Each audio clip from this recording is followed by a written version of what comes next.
그래서 청정실을 이제 만드는데 기계가 있어야 되는데 우리 기증을 좀 해달라. 한양대만 해줄 수 있는 근거가 없다. 돈으로 살 테니까 팔아라. 사비로요? 네, 사비로 산 거죠. 3나노에서 TSMC가 성공적으로 개발했다는 그런 루머 때문에 그걸로 갔는데 실제로 뚜껑 열어보니까 그게 아니라는 거죠. 필테스로 만든 3나노가 불량률이 높다는 거죠. 하나의 소자, 어떤 방식으로 구현하느냐, 회사의 운명을 좌우할 정도로 중요하다는 거. 네, 안녕하세요. 티타임즈 홍재 기자입니다. 네, 오늘 모신 분은요, 어마어마하다는 표현으로 정말, 이걸로 안 될 것 같습니다. 한마디로 정리한다고 하면, 한국은 반도체의 나라 아니겠습니까? 이 반도체의 산실이라고 표현을 해도 될 것 같습니다. 곽계달 한양대 교수님 모셨습니다. 안녕하십니까? 반갑습니다. 교수님 안녕하십니까? 예. 이력을 보시면서 들어보시죠.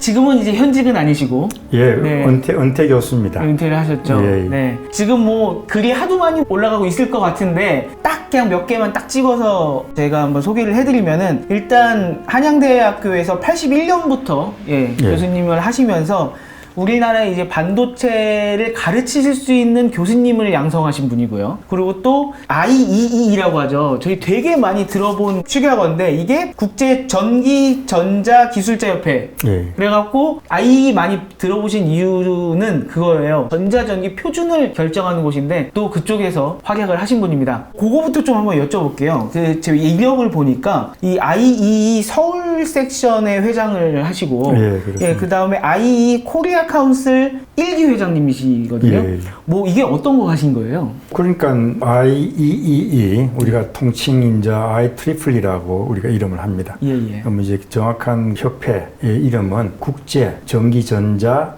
협회. 그래서 특별히 우리가 리전으로 이제 그걸 구분을 합니다. 그래서 리전 1에서 리전 10까지. 그 리전 1은 북아메리카, 캐나다, 뭐 미국, 그 리전 2 이렇게 하면서 전 세계 하는데, 우리 아시아존, 아시안 퍼시픽이 우리가 리전을 리전 10이라고 합니다. 그런데 어쨌든 뭐 IEEE라고 그러면은 물론 국제 스탠다드, 전기전자 스탠다드 표준화도 중요하지만 실제로 거기에 들어있는 네트워크 어마무시합니다. 그러니까 모든 유럽 내지는 유라시아, 러시아까지 다 아마 올림픽이라 그럴까요? 과학의 올림픽이라 그래도 우리가 뭐 그렇게 과한 표현은 아닙니다. 그래서 그분들이 협력을 해가지고 섹션별로 또 뭉쳐가지고 섹션 밑에 그분들을 도와줄 수 있는 총체적인 기구가 바로 카운슬입니다. 그래서 코리아 카운슬이 있으면서 우리가 회의할 때는 섹션하고 같이 해외에 나가서 활동하는 걸로 지금 되어 있습니다. 그럼 올림픽으로 생각하시면은 뭐 편하시니까 아까 올림픽 말씀해 주셨으니까요. 그렇죠.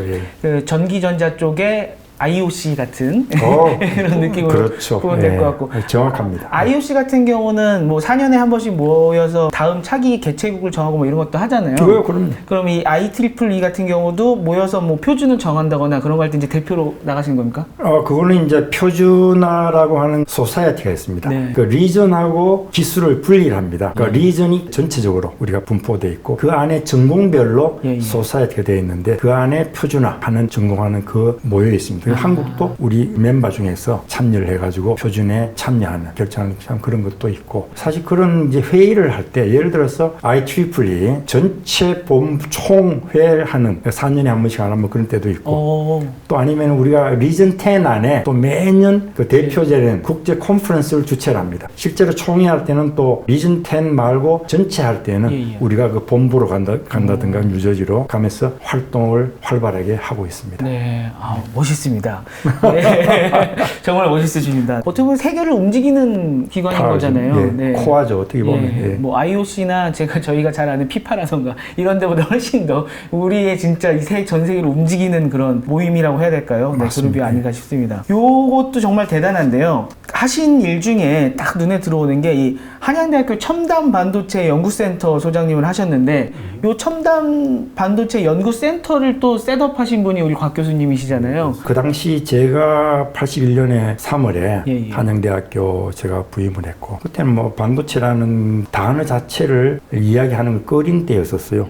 저 시청자분들은 거의 모르실 테니까 제가 이렇게 인터뷰를 하기 전에 찾아봤더니요. 74년도에 삼성전자가 한국 반도체를 인수를 했었고 83년도에 기흥 공장을 만들면서 실질적으로 이제 정말로 반도체를 제대로 만들기 시작한 게 한 83년 정도더라고요. 83년입니다. 예. 그때가 맞죠. 예. 지금 말씀해 주시는 배경은 그것보다도 2년 전인 2년 전입니다. 81년 3월이니까 예, 정말로 우리나라 사람들은 반도체라는 거 거의 들어본 적이 없었던 때겠네요. 맞습니다. 그래서 반도체라는 게 제가 교수로 왔을 때 저는 한양대학교에 발령이 난지도 모르고 왔습니다. 아, 네?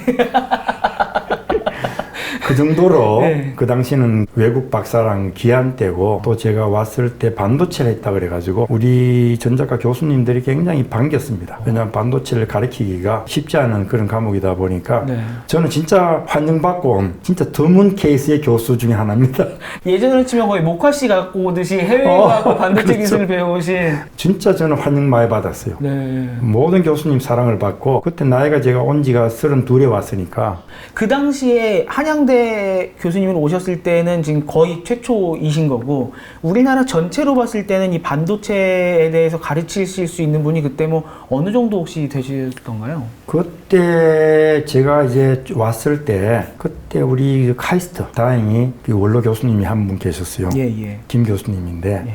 그리고 권 교수님도 한 분 계셨고 몇 분이 이제 주동이 돼가지고 우리 한대스는 제가 이제 그때 저밖에 없으니까 구미 키스트에서 아마 반도체를 하겠다고 그때 아마 LG전자인지도 모르겠어. 거기서 아마 그 반도체 그 공정 장비를 가지고 그때 아마 시작할 때 겁니다. 제가 찾아봤더니 일단 저도 이제 대학교를 당연히 다녔으니까 대학교 다니다 보면은 다 외국 서적이 많잖아요. 그렇죠. 예. 반도체 이러면 정말 한국어로 봐도 너무너무 어렵잖아요. 그렇죠. 근데 제가 찾아봤더니 곽 교수님이 정말 번역하신 책들이 너무너무 많더라고요. 네. 그러니까 이 어려운 서적을 한국말로 쉽게 번역을 하셔갖고 또 이 후진 양성을 하신 거잖아요. 그렇죠. 이거 어떻게 또 번역까지 하실 생각을 하셨어요? 그러니까 이제 우선은 교과서가 있어야 되는데 어쨌든 학생들이 부담 없이 뭐 우리가 한양대학만 있는 게 아니고 천차만별의 대학의 인재 양성을 하기 위해서는 뭐 체계적인 번역서가 있어야 되겠다는 생각을 했습니다. 그래서 처음에 할 때는 용어 통일이 사실 쉽지 않습니다.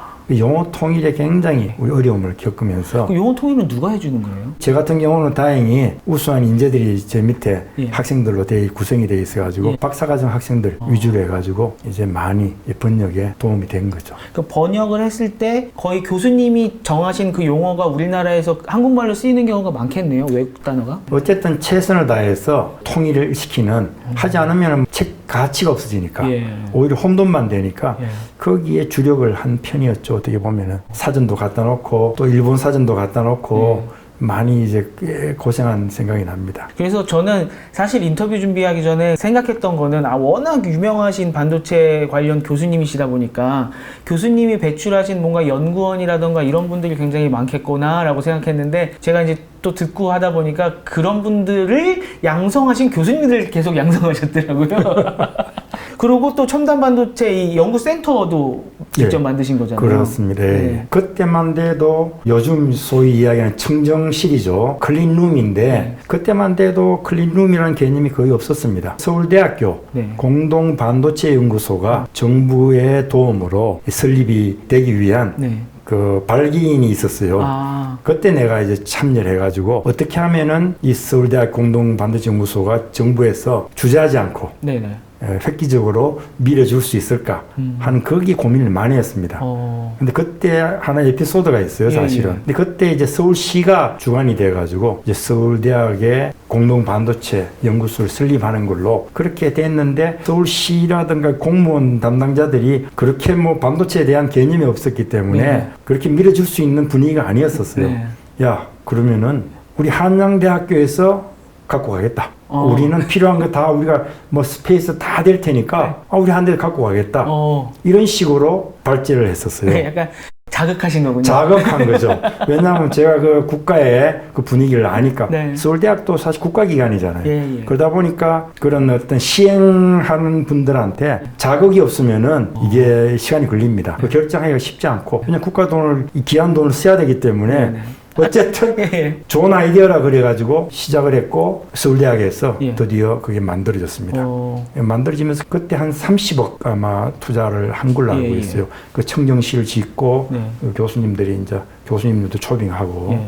그래서 아마 상당히 큰 역할을 했고 예. 근데 그와 동시에 이제 한양대학에서는 이미 준비를 하고 있었기 때문에 진짜 사학에서는 처음으로 그것 국가 돈 받은 것도 없이 네. 자체적으로 한양대학에서 첨단 반도체 연구센터라고 하는 이름으로 청정실을 크게 만들었습니다. 그래서 청정실을 이제 만드는데 기계가 있어야 되는데 그때 뭐 돈을 어떻게 청정실까지는 그래도 대학에서 스페이스도 내주고 뭐 청정실도 뭐 대학에 뭐 그걸로 충분히 했는데 중요한 거는 기계가 있어야죠. 그죠. 구미에 있는 LG전자 그걸 아마 키스트가 아마 이거 받았는지 잘 모르겠는데 그때 그 기계를 제가 정보를 듣고 찾아가서 우리 기증을 좀 해달라. 네네네. 그랬더니 맨 처음에는 굉장히 그 포지티브하게 반응을 하셨는데 오늘 좀 전화가 왔는데 자기들 입장이 난처하다. 경북대학도 있고 서울대도 있고 여러 대학이 있는데 한양대만 해줄 수 없다. 한양대만 해줄 수 있는 근거가 없다. 자기들이.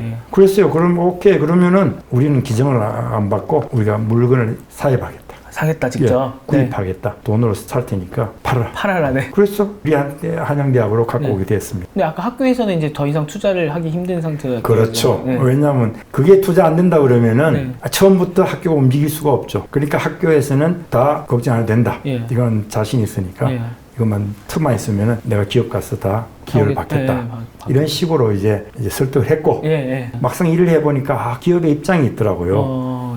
그래서 그러면은 이런 방법으로 해야 되겠다. 그래서 이제 구입하는 식으로 해서 제가 이제 돈을 들이고 사입을 샀어요. 사비로요? 예, 사비로 산 거죠.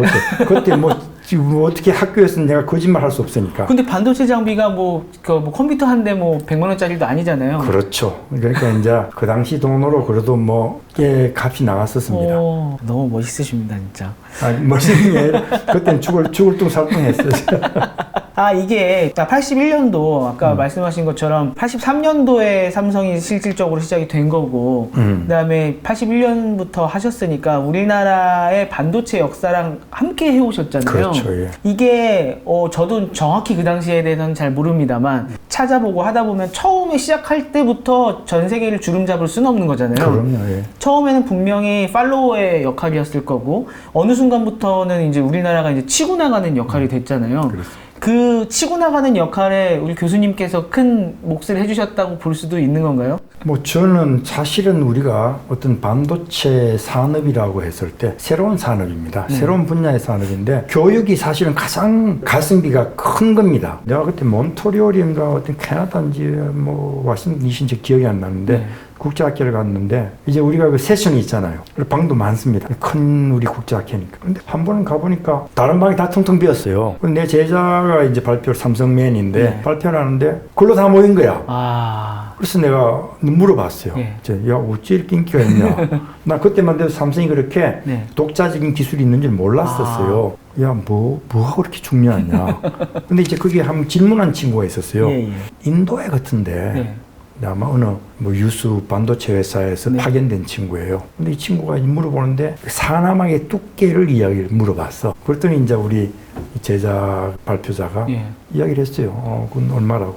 그걸 나와가지고 야, 그거 그렇게 이야기해줘도 괜찮냐? 네네네. 비밀 아니냐 뭐 이런 거. 그렇지. 그랬더니 비밀이 아니라 그래. 왜 비밀이 아니냐고. 그랬더니 사실은 내가 가르쳐준 게 아니라 그 사람이 물을 때 그 사람이 소속된 회사의 기술 수준을 내가 오히려 알게 된 거라고. 내가 말하는 건 이거는 뭐냐? 처리하는 게 아니라 자연적으로 만들어지는 옥시데이션의 두께라는 거예요. 그러니까 이거는 말 안 해줘도 괜찮은데 그 물어보는 그 사람 수준이 그 회사가 아직도 어느 수준이라는 걸 나는 간파했기 때문에 오히려 내가 더 감사한 거라고. 그런 에피소드도 있었습니다. 그래서 난 그거 보고 얼마나 가슴이 뿌듯한지 내가 키운 제자인데. 그것도 그렇지만 삼성이라는 반도체 선두주자, 우리나라를 대표하는 주자가 그때까지 돼서 사실 나는 뭐 그렇게 어떤 신뢰를 주지 않는 걱정을 하고 있는 상태였는데 그 정도로 벌써 이미 어느 사이에 그렇게 돼버린 거예요. 이제 자랑할 수 있는 그때 변했다는 게 난 참 감사했어요. 말씀 들어보니까 재밌는데요. 이게 그러면은 어느 분야를 주로 좀 가르치셨어요? 반도체에서? 저는 뭐 우리가 사실 이 반도체 가르치는 거 그 프로세스를 보면은 그때만 반도체 산업체가 없었어요. 그러다 보니까 내 제자들은 박사학위 받으면 다 지방대학이나 유수대학에 교수로 이제 많이 갔고 그 이듬해 이제 산업체가 만들어지면서 이제 대체적으로 갔고 또 이제 그 공부 그 콘텐츠 교육 내용을 보면은 주로 프로세스 내지는 그 소자 위주로 단위 공정이죠. 디스크리트한 소자를 위주로 해가지고 이제 공부를 하게 되고 제 전공은 뭐냐면은 그 소자의 그 모델을 만들고 그걸 갖다 이제 수학적인 그 알고리즘을 써가지고 모델링하는 시뮬레이션 쪽으로 주로 많이 합니다. 그래서 우리가 실제로 만들지 않더라도 그 소자의 성능을 우리가 시뮬레이션해서 그 결과를 알아볼 수 있는 실제로 지금 뭐 보면은 뭐 요새는 웨이퍼당 수십억 개가 들어갈 수 있는 IC를 만들잖아요. 그렇지만 실제로 그 IC의 웨이퍼를 결정하는 일들을 결정하는 그 모든 것은 하나의 소자에 대한 그 평가가 돼 있어야 된다는 거죠.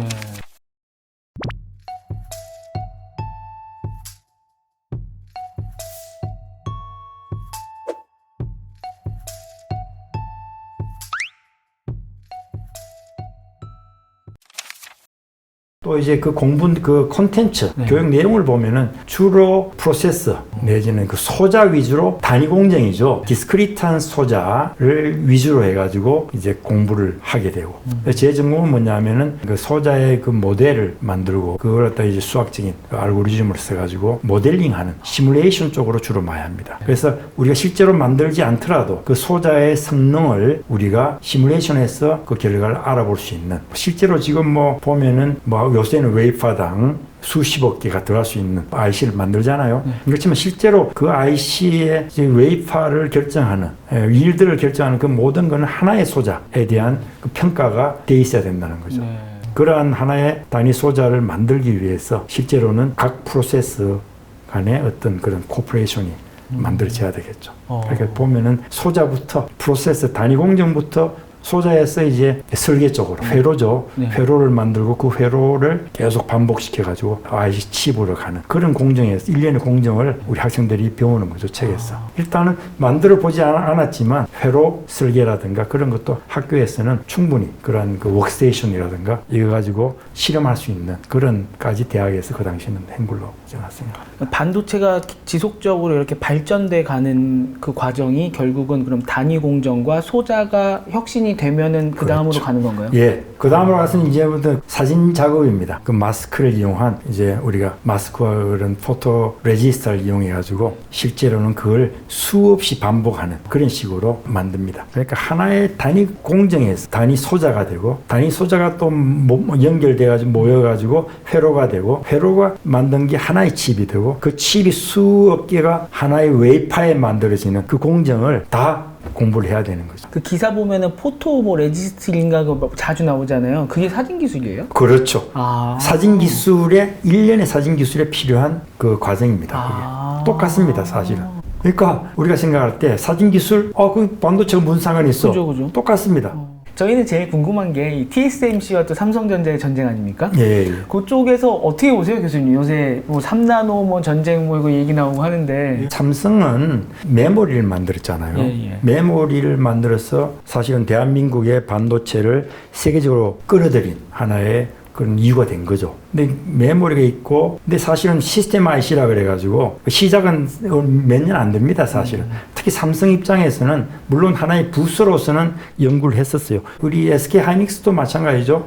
SK 하이닉스도 메모리 했지만 CMOS, 이미지 센서라고 해서 CIS, 어떻게 보면 카메라에 들어가는 그 이미지 센서가 있습니다. 그 센서를 시작했었어요. 하이닉스에서도. 삼성에서도 그 부서가 있었습니다. CIS 부서가 있었고, CIS 그 개발하는 도 있는 걸로 알고 있었고, 그러니까 남 메모리를 우리가 시스템 IC라고 그러는데, 시스템 IC 문제가 뭐냐면은 돈이 잘 안 됩니다. 들이는 가성비가 적다는 거죠. 왜냐하면 그게 품종이 다 품종이에요. 여러 개를 많이 못 만들고 자기스게 만들어 팔아야 되기 때문에 돈이 남지 않습니다. 메모리는 컴퓨터 돌아가면 무조건 다 있어야 되는데 그렇죠. 그 메모리 외의 반도체들은 각자 쓰임새에 따라서 워낙 다양하기 때문에 그렇죠. 얘는 하나 만들어 놓으면 다 팔 수 있는데 그렇죠. 얘는 다양하게 만들어 팔 수 있는 거군요. 그렇죠. 그러다 보니까 실제로 삼성도 시작한 게 정식으로 그런 어떤 시스템 IC가 하나의 파운드리로 시작한 거는 몇 년 안 됩니다. 근데 워낙 메모리에 실리콘 베이스가 깔려 있다 보니까 단시간 만에 10나노까지 치고 나온 걸로 내가 알고 있습니다. 페이스북을 보니까 인텔 CPU 남메모리죠. 강자죠. 최강자인 인텔이 아마 10나노에서 포기한 걸로 알고 있어요. 그래서 TSMC하고 그걸 계기로 치킨 게임에서 이제 빠진 거죠. 어떻게 보면은 자기들도 하겠다 그랬는데 도저히 10나노 이하는 못하니까 포기를 해버렸어요. 그러니까 마지막 지금 남아있는 게 TSMC와 삼성입니다. 그런데 이 삼성하고 TSMC를 비교했을 때 사실 TSMC는 오래전부터 처음부터 지금까지 오로지 시스템 IC만 전력을 했어요. 그런데 비해서 삼성은 짧죠. 진짜 짧죠. 네네. 우리가 TSMC하고 삼성 반도체하고 비교하는 자체가 1위다 2위다 그 자체가 아직은 시기상조다. 그리고 그걸 가지고 너무 치킨 게임이라는 그 이론에 하게 되면은 네. 그거는 내가 볼 때는 좀 불합리하다. 지금까지의 그 삼성 반도체의 메모리가 갖고 있는 그 저력, 그리고 어떻게 보면 뭐 종합 반도체 회사이기 때문에 TSMC는 자기가 스스로 설계를 안 합니다. 단지 외주만 받아가지고 수탁만 생산해 주기 때문에 네. 다른 어떤 대기업, 빅테크 같은 데서 어떤 자기들의 노하우가 설계도 빠져나가는 데는 걱정을 안 하는데 그렇죠, 그렇죠. 그런데 이 삼성은 자기 나름대로가 설계를 개발해가지고 사용을 하기 때문에 실제로는 어떻게 보면은 서로 경쟁 입장입니다. 예. 그러다 보니까 TSMC가 유리한 고지에 있었기 때문에 그런 어떤 TSMC가 클 수밖에 없는, 어쨌든 그런 걸 여러 가지를 봤을 때에는 우리가 지금 현재로서는 비교하는 게 좀 불합리하다. 그렇지만 희소식이 뭐냐면 인텔 이 CEO가 찾아올 정도로 이제는 TSMC와의 그 관계성에 있어서 우리가 현재 지금 3나노 이게 지금 하나의 그 분수령이 되는데 네네네. 3나노 그 기술을 가지고 사실은 그런 TSMC와의 오해가 좀 있었습니다. 그래가지고 이제 인텔이라든가 그 전에 퀄컴이라든가 다 TSMC 쪽으로 갔는데 어쨌든 아마 보니까 3나노에서 TSMC가 성공적으로 개발했다는 그런 루머 때문에 그걸로 갔는데 실제로 뚜껑 열어보니까 그게 아니라는 거죠. 그 아니라는 그 근본 원인 중에서는 제가 볼 때에는 하나의 그 모스 칩 있죠. 디스크리트한 그 칩의 그 공정, 그 모형에 있어서 하나는 핀팻으로 들어갔고 TSMC는 삼성은 게이트 올 어라운드라고 하는 GA 타입으로 개발하는데 그게 3나노에서 아마 분수령이 갈라지는 분수령이 됐는데 어쨌든 지금 삼성에서는 지금 TSMC에서는 2나노부터 몇 년이죠. 네. 자기들이 적용하겠다는 그 GAA 그 스타일이 삼성에서는 3나노에서 먼저 시작했다는 거. 이미 삼성은 적용을 해서 곧 상용화를 그렇죠. 한다고 하는 거고. 예. 그러니까 TSMC 같은 경우는 우리는 원래 다른 방식으로 하고 있다가 우리가 이 방식으로 바꾸면서 2나노로 더 좋게 만들게 지금 얘기만 하는 상태인 거군요. 그렇죠. 그러니까 3나노가 잘 나왔으면 괜찮은데 네. 그 핀팻으로 만든 3나노가 아마 지금 그 전체적으로 그 정보를 보면은 실패라기보다는 아직까지 불량률이 높다는 거죠.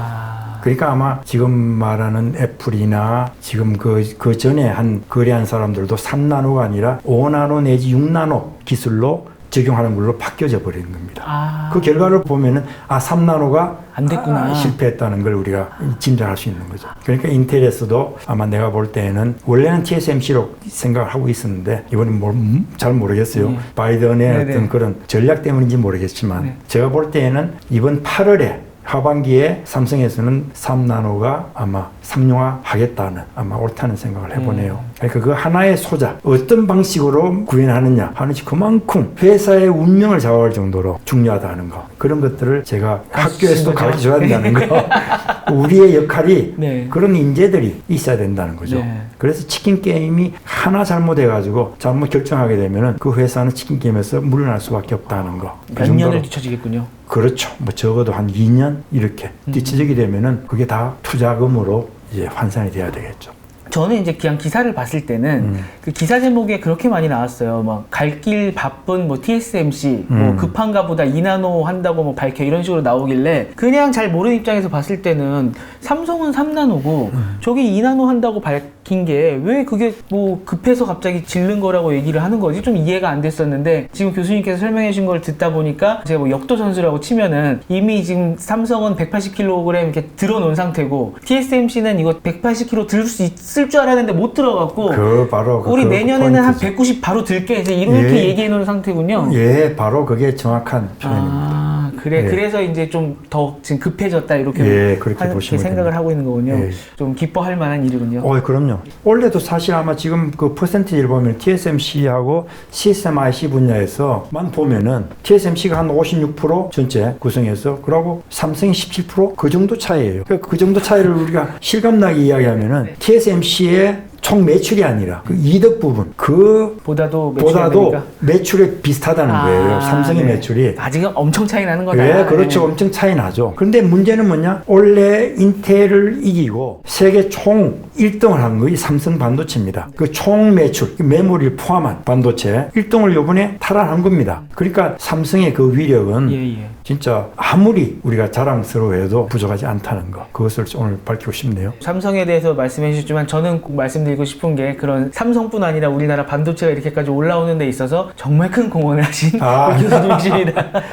제가 이 경력을 좀 보다 보니까요, 교수님 지금 이렇게까지 반도체 산실이신데 최근에는 전혀 다른 직업이세요. 필가 교수님께서 블로그 같은 거 운영하시고 하는데 거기에 직업이 뭐라고 써있냐면요, 시인 및 수필가라고 써있거든요.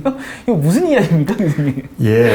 그것도 좀 진짜 밝히기는 사실 자랑할 만한 게 아니기 때문에 한 가지 이제 간단하게 이제 말씀드릴 수 있는 거는 제가 이제 은퇴를 앞두고 고민을 한 게 있습니다. 교수분들은 은퇴만 하면은 그냥 뭐라 그럴까 현장에서 사라지는 뭐 그런 안타까움이 있었습니다. 그래서 저는 이제 은퇴하기 한 10년 전부터 고민을 했었어요. 나이가 들수록 더 우리가 빛이 날 수 있는 뭐 그런 걸 했으면 좋겠더라고요. 그래서 그 중에 이제 하나가 내가 늙어도 청춘으로 영원히 살 수 있는 그런 맥락에 뭐 기술이 없나 고민하다 보니까 글 쓰면은 이게 오래 사는 거구나. 글은 남으니까요.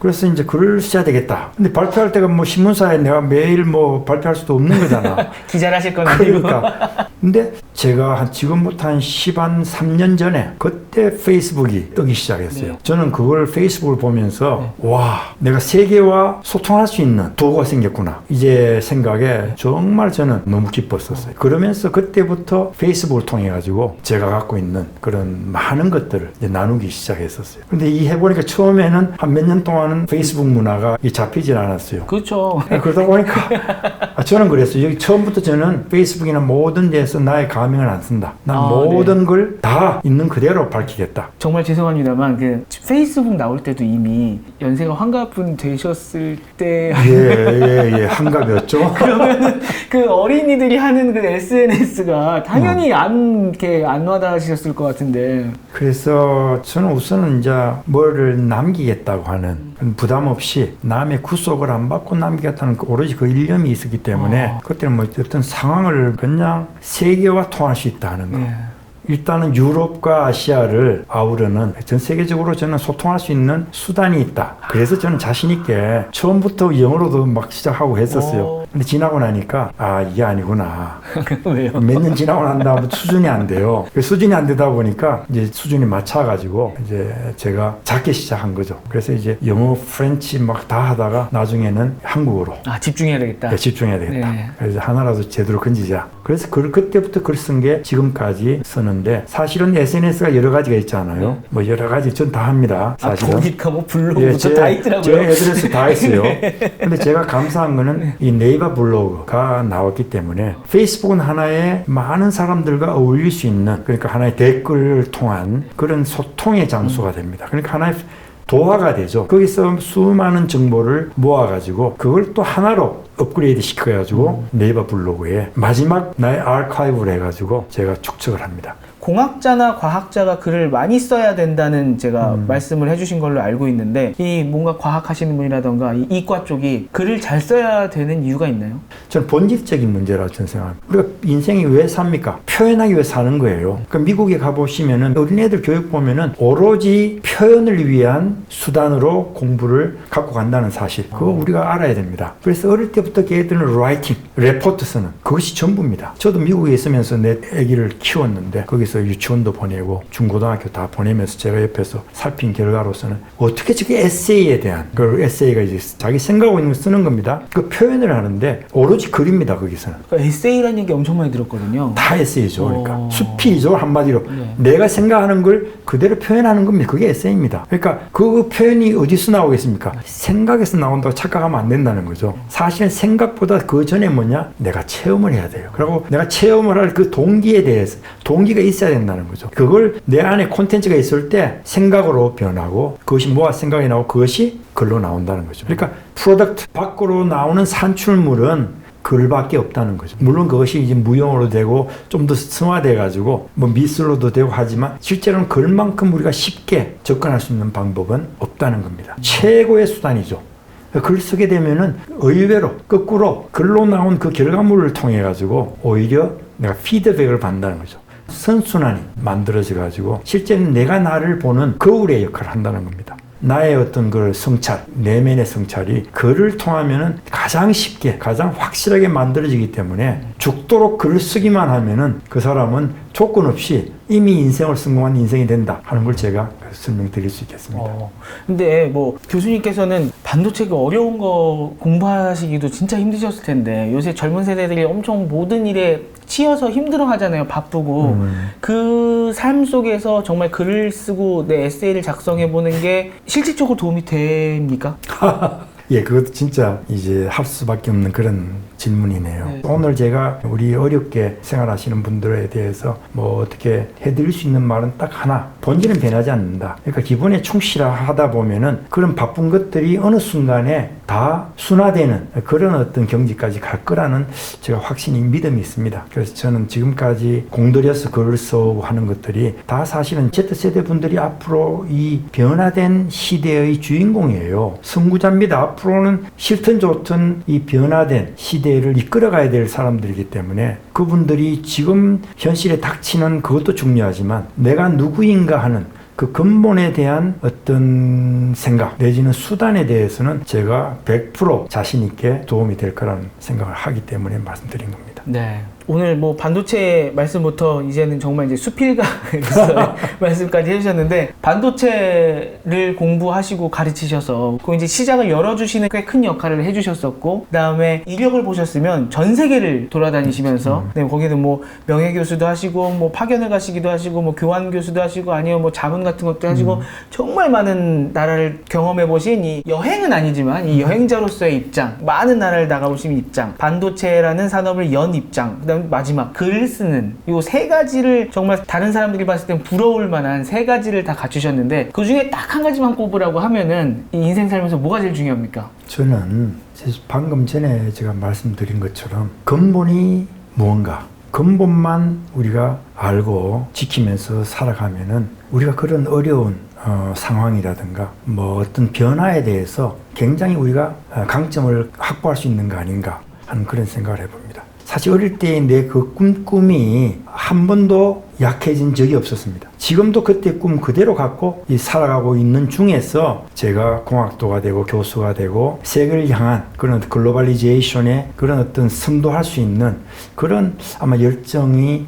나타난 거 아닌가. 그러니까 지금 하시고 계신 거 그리고 과거에 지났던 모든 경험들 그리고 앞으로 나타날 미래의 그런 개척 관계에 있어도 여러분들 어느 하나 소홀한 거 없다는 거 모든 것이 내 것이고 모든 모든 것이 하나가 돼가지고 마지막 나의 인생 마무리를 할 거라는 그런 확신을 가지고 산다면은 한순간도 여러분들은 시시하게 보내지 않을 거라는 확신을 해봅니다. 모든 것이 중요하고 또 모든 것이 중요하지 않지만 중요합니다. 그렇게 여러분들도 그런 마음으로 살아간다면은 사실은 세대 간의 그런 개입이라든가 앞으로 대변력 그 자체에서도 여러분들은 흔들리지 않고 굳굳하게 대한민국의 정말로 선도 국가로서 부족함이 없는 초석을 까는 여러분들이 될 걸로 저는 확신하고 믿습니다. 감사합니다, 교수님. 일단 우리의 이 반도체 산업에 있어서 정말 좋은 인재들을 육성해 주셔서 너무 감사드리고요. 단순히 지금 당장의 순간만을 놓고 말하면 뭐가 중요하고 뭐가 힘들고 얘기할 수 있겠습니다만 긴 시간을 놓고 보면은 교수님께서 말씀하신 것처럼 뭐 하나 놓으면 안 되는 거고 기본에 충실하게 살아야 된다라는 또 정말 귀중한 말씀 들은 것 같습니다. 정말 고생하셨고요. 감사드리고요. 또 오늘도 너무 좋은 말씀 감사드리고 앞으로도 잘 부탁드리겠습니다.